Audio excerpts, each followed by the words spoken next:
100 zinaweza kuonekana kama muda mfupi, lakini zikitumiwa kwa maono na dhamira, zinaweza kubadilisha maisha ya maelfu ya vijana.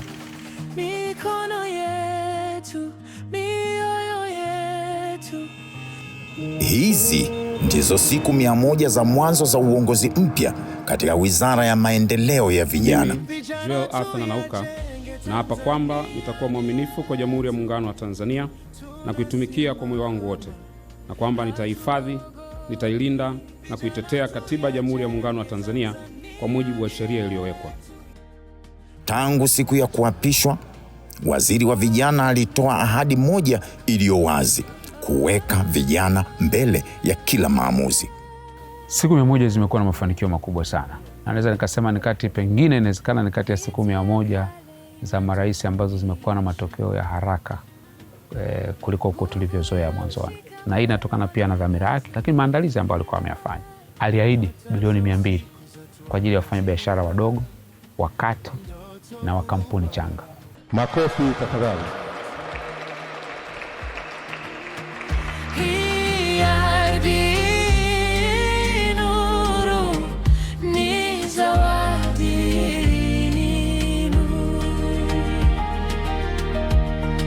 Vijana tuyajenge Tanzania. Ahadi zake 13 alizozitoa ndani ya siku 100. Ahadi 6 zinazungumza masuala ya vijana. Maana asilimia 46 ya ahadi zake zinagusa mambo ya vijana. Kwa maneno mengine, katika zile siku 100 kama tungekuwa tunazigawa, siku 46 alikuwa anashughulika tuna vijana peke yao. Ndani ya siku 100 tu, mabadiliko yameanza kuonekana.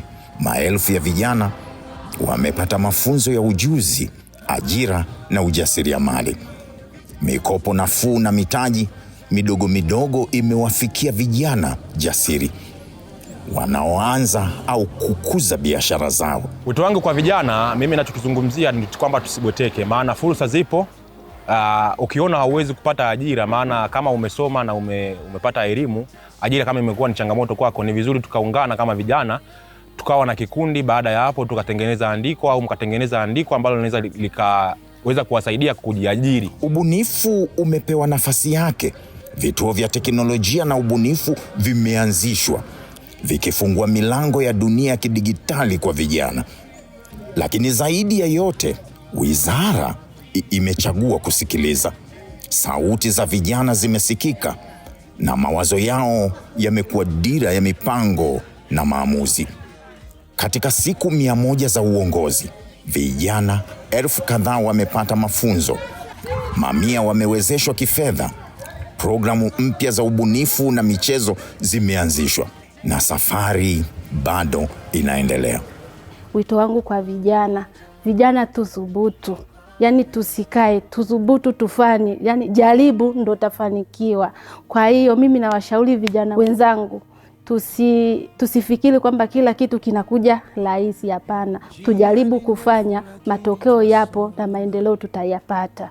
Siku 100 zimeonyesha kinachowezekana tunapoamua kuweka vijana kwanza. Si mwisho, huu ni mwanzo mpya. Kila kijana wa nchi hii anayo nafasi sawa kama atajitambua, ataamua anachokitaka na ataamua kuwekeza kwenye kila anachokitaka. Kila kijana ndani yake kuna superstar. Hatuogopi, vijana tuyajenge.